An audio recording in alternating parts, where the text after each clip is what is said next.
This is not a beginner online class. That being said, it is possible to pass this class if you complete all your assignments within the correct time limits. The class that I had this summer had over a 95% pass rate for the 6-week class. So if they can do it in 6 weeks, you can do it in 12 weeks.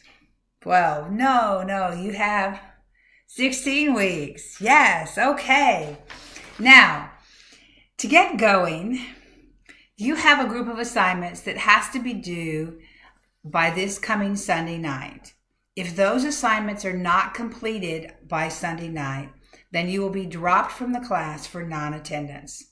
So be sure that you look at all of the assignments that are due this coming Sunday night.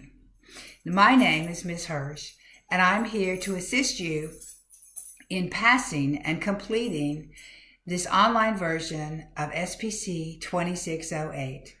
So get your audiences together and get ready to videotape your films, and let's have a great semester.